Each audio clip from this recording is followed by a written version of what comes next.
السلام علیکم، میں ہوں عمران اعظم اور آپ دیکھ رہے ہیں میرا یوٹیوب چینل عمران اعظم ویوز۔ ناظرین، آج 16 دسمبر ہے۔ 16 دسمبر کو پاکستان میں دو حوالوں سے یاد کیا جاتا ہے۔ پہلا آپ کو پتہ ہے کہ سقوط ڈھاکہ یعنی فال آف ڈھاکہ 16 دسمبر 1971،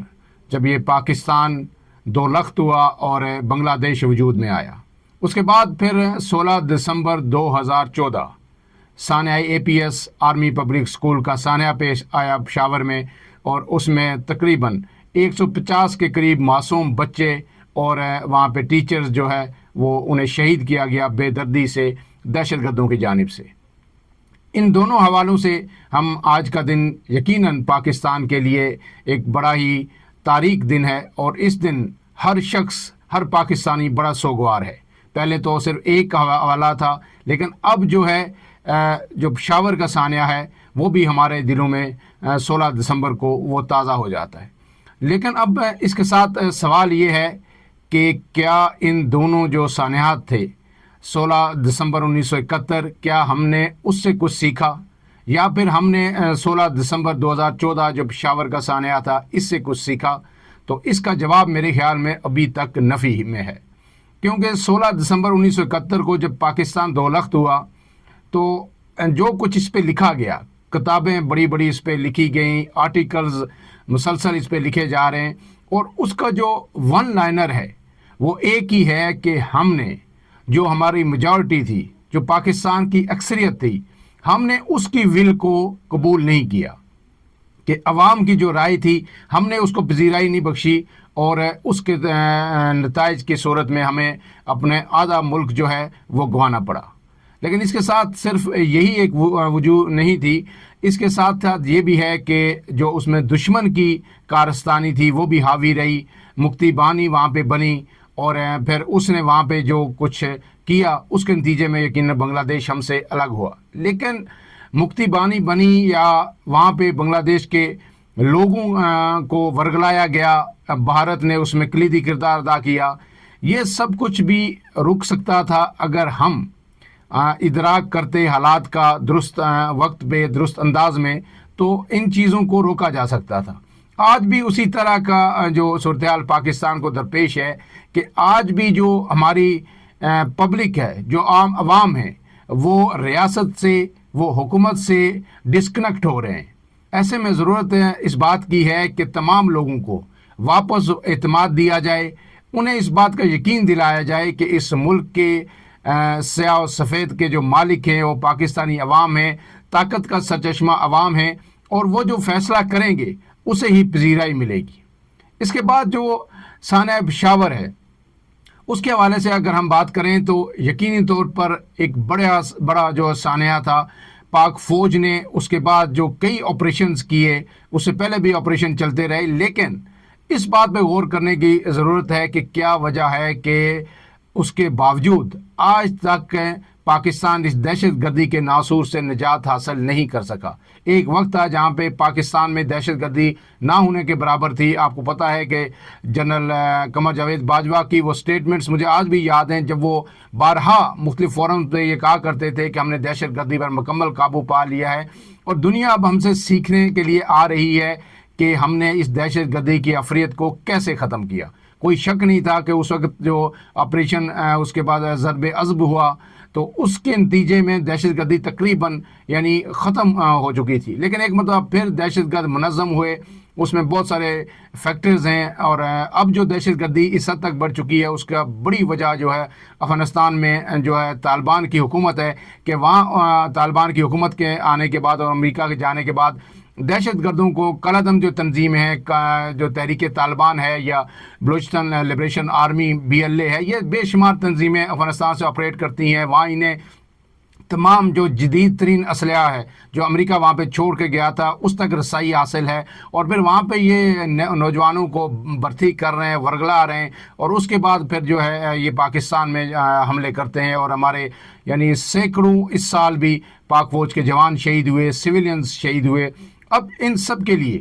جہاں ہمیں ہماری سیکورٹی فورسز کو مزید جو ہے متحرک ہونا پڑے گا اور بھرپور جو انداز میں ان کے خلاف فیصلہ کن آپریشن کرنے پڑیں گے، وہاں سیکورٹی فورسز کے پیچھے پوری قوم کا کھڑا ہونا بڑا ہی ضروری ہے۔ سیکورٹی فورسز اسی وقت کامیاب ہوتی ہیں جب پوری قوم، آپ کی عوام، آپ کی جو لوگ ہیں، وہ بغیر کسی ڈاؤٹ میں،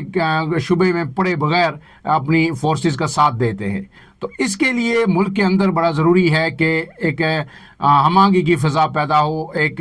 امن کا جو ہے صورتحال پیدا ہو، سیاسی استحکام ہو، اور اس کے لیے ضروری ہے کہ سیاسی قوتیں آپس میں بیٹھ کر بات کریں، اور اس ملک اس وقت جو پاکستان کے اندر جو ایک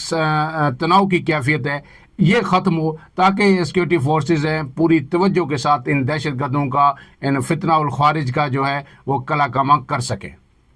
اب اس کے ساتھ جو آتے ہیں ہم آج کی جو سیاسی ڈیولپمنٹس ہیں، جو پولیٹیکل سائیڈ کی سٹوری ہے، اس پہ بات کرتے ہیں کہ آج آپ کو پتہ ہے کہ اڈیالہ جیل میں ایک مرتبہ پھر جی ایچ کو حملہ کیس کی سماعت ہوئی۔ اس میں شیریں مزاری سمیت تقریباً 9 لوگوں پہ فرد جرم عائد کی گئی۔ شاہ محمود قریشی کو بھی لاہور سے لایا گیا، لیکن شاہ محمود قریشی پر آج فرد جرم عائد نہیں ہو سکی۔ لیکن وہاں پہ اہم ڈیولپمنٹ یہ ہوئی کہ شاہ محمود قریشی کی سابق وزیر اعظم اور بانی P T I Imran Khan سے بڑی ہی طویل ملاقات ہوئی۔ اس ملاقات کچھ دیر تو وہ بالکل ہی تنہائی میں دونوں جو ہے گفتگو کرتے رہے، اور کافی جو ہمارے ذرائع نے ہمیں خبر دی ہے تقریباً 40 منٹ کے قریب ان کی آپس میں گفتگو ہوئی۔ اس کے بعد پھر وکلا بھی ان کے پاس آئے، اور وکلا کے ہوتے ہوئے بھی بات ہوئی، اور اس میں شاہ محمود قریشی نے جو عمران خان سے کہا وہ یہی کہا جو اس سے پہلے بھی وہ کہہ چکے ہیں کہ اگر یہ لوگ جو پی ٹی آئی کی عادت ہے، یہ باہر مجھ سے مشورہ کرتی، میں نے ان کو کہا بھی کہ آئیں، ہم نے سیاست میں عمر گزاری ہے، بہت ساری چیزیں دیکھی ہیں، اسٹیبلشمنٹ کو بھی سمجھتے ہیں، سیاسی لوگوں کی جو سوچ ہے اسے بھی سمجھتے ہیں، نون لیگ اور پیپلز پارٹی کو بھی میں نے بڑے قریب سے دیکھا ہے۔ تو میں نے انہیں کہا کہ جب آپ کوئی فیصلہ کر رہے ہیں تو مجھ سے بھی آ کے مشاورت کر لیں، میں آپ کو کچھ بہتر مشورہ ہی دوں گا۔ لیکن یہ میرے پاس نہیں آئے تو پھر میں نے ان کو پھر پیغام بھجوایا، اور پھر میں نے ان کو یہ کہا کہ اگر آپ مجھ سے نہیں ملتے تو آپ اس طرح کریں کہ آپ جو ہے اعجاز چودھری ہیں یا یاسمین راشد ہیں، ان لوگوں سے آ کے مل لیں، اور وہ بھی آپ کو کوئی بہتر مشورہ دیں گے۔ لیکن یہ نہیں آئے۔ اس پہ عمران خان نے کافی برہمی کا اظہار کیا، اور انہوں نے کہا کہ ان لوگوں کو سمجھ نہیں آتی، یہ غیر سیاسی قسم کے لوگ ہیں، لیکن میں کیا کروں، ان کو میں بتاتا بھی ہوں چیزیں، لیکن یہ باہر جا کے تو کچھ اور ہی کرنا شروع کر دیتے ہیں۔ اس کے بعد پھر عمران خان کے جو بہت ساری باتیں جو ان سے کی وہ تو آہستہ آہستہ سامنے آئیں گی، لیکن ایک اہم ڈیولپمنٹ یہ ہوئی کہ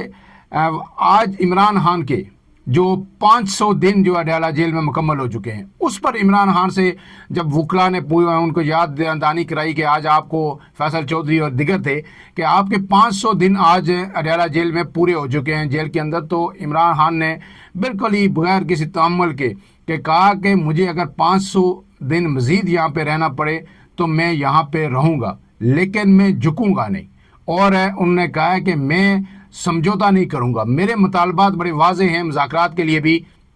کہ 9 مئی اور 26 نومبر کے لیے جوڈیشل کمیشن بنایا جائے، اور میرے جو بے گناہ لوگ ہیں انہیں رہا کیا جائے۔ میں اپنی رہائی کی بات نہیں کر رہا، مجھے مزید 500 دن یہ یہاں پہ رکھیں، یہ مجھے توڑنے کی کوشش کریں، لیکن میں ٹوٹوں گا نہیں۔ اس کے بعد جو ایک خبر ہے کہ ہر کوئی یہ پوچھ رہا ہے کہ جو سول نافرمانی کی تحریک کے لیے 15 تاریخ کی ڈیڈ لائن دی گئی تھی، تو اچانک کیا ہوا کہ کل اس پہ عمل درآمد نہیں کیا گیا، اور علی امین گنڈاپور نے بھی پشاور میں یہ کہا کہ جی ہمیں اب اس کی جزیات کا ابھی تک علم نہیں ہو سکا، جو ہی عمران خان اس کی جزیات کا اعلان کریں گے کہ اس پہ امپلیمنٹ کیسے ہونا ہے، پھر ہم اس پہ آگے بڑھیں گے۔ تو اس حوالے سے ایک بڑی خبر یہ ہے کہ جو محمود خان اچکزئی ہیں، انہوں نے عمران خان کو جیل میں ایک پیغام بھیجا تھا، اور ان سے یہ درخواست کی تھی کہ فی الوقت اس کو مؤخر کر دیں، کیونکہ اس وقت مذاکرات کی کوششیں ہو رہی ہیں، دونوں طرف سے ہو رہی ہیں۔ اور میں نے آپ کو پہلے بھی بتایا تھا کہ جو وزیر داخلہ ہے محسن نقوی، ان سے بھی پی ٹی آئی کے لوگوں کی ملاقات ہوئی ہے، پہلے تو عمر ایوب کی ہوئی تھی، لیکن اب یہ خبر یہ ہے کہ جو اسد کیسر ہے ان کی بھی ملاقات ہوئی ہے ان سے، اور انہوں نے بالکل اس پہ حامی بھری ہے کہ مذاکرات کے لیے ہم تیار ہیں، لیکن آپ حکومت کو انگیج کریں۔ لیکن حکومت، ہم نے جس طرح میں گزشتہ ویلاگ میں بھی آپ کو بتایا کہ حکومت ابھی تک اس موڈ میں نظر نہیں آ رہی، شاید وہ اوور کانفیڈنٹ ہے۔ لیکن محمود خان اچکزئی کی جو درخواست ہے اس پہ عمران خان نے یہ کہا ہے کہ میں اس کو مؤخر کر سکتا ہوں آپ کے کہنے پہ کہ مذاکرات کو وقت دیا جائے، حکومت کو دیا جائے، اسٹیبلشمنٹ کو دیا جائے، کچھ دن اور دے دیے جائیں، لیکن یہ میں کال آف نہیں کروں گا۔ لہٰذا ان کی درخواست پہ ہماری جو خبر ہے کہ تقریباً 25 تاریخ تک ایک ہفتے کا ٹائم عمران خان نے اور دیا ہے اس مذاکرات کی جو کوششیں ہو رہی ہیں کہ ایک ہفتے کے لیے میں اس کو ڈیلے کر سکتا ہوں، تو میں بھی 25 کے بعد عمران خان پھر اپنا آگے کا جو لائے عمل دیں، لیکن فی الوقت 25 تاریخ تک یہ جو کال ہے سول نافرمانی کی، جس میں انہوں نے کہا تھا کہ بیرون ملک پاکستانی ترسیلات زر نہیں بھجوائیں گے، یہ مؤخر کر دی گئی ہے۔ اب جو ہیں محمود خان اچکزئی، ان کی کل یا پرسوں آئندہ 2 دنوں میں یہ ہمارے پاس یہ ذرائع بتا رہے ہیں کہ فضل الرحمان سے بھی اہم ملاقات ہوگی۔ فضل الرحمان کا آپ کو پتہ ہے کہ اس وقت وہ حکومت کے سخت خلاف ہیں، ان کے ساتھ جو دھوکہ ہوا ہے 26ویں ترمیم کے بعد جو مدارس رجسٹریشن بل تھا وہ دونوں ایوانوں سے پاس ہوا، صدر مملکت کے پاس گیا لیکن انہیں اعتراضات کے ساتھ واپس کر دیا۔ اب حکومت نے یہ کہا تھا کہ 17 تاریخ کو ہم پارلیمنٹ کا جوائنٹ سیشن بلائیں گے اور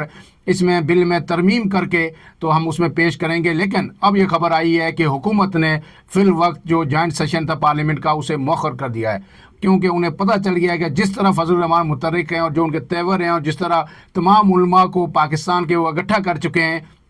اور یہ اعلان کر چکے ہیں کہ اگر ہمارے بل میں کوئی بھی ترمیم ہوئی تو وہ فضل الرحمان نے ایک سٹیٹمنٹ دی تھی کہ ہاتھ لگانا دور میں چمٹے سے بھی اسے اٹھا کے نہیں دیکھوں گا، ہم پھر اسلام آباد کا رخ کریں گے۔ تو حکومت ایسے میں جو ہے کوئی نیا معاذ یقیناً نہیں کھولنا چاہے گی۔ اگر وہ اس میں فضل الرحمان کی کنسنٹ کے بغیر اس بل کو پارلیمنٹ میں پیش کرے گی تو پھر فضل الرحمان اسلام آباد کی طرف آئیں گے اور حکومت کے لیے یقیناً ایک درد سر بنے گا۔ فی الحال کے لیے اتنا ہی۔ اپنے میزبان عمران اعظم کو اجازت دیجیے۔ اللہ حافظ۔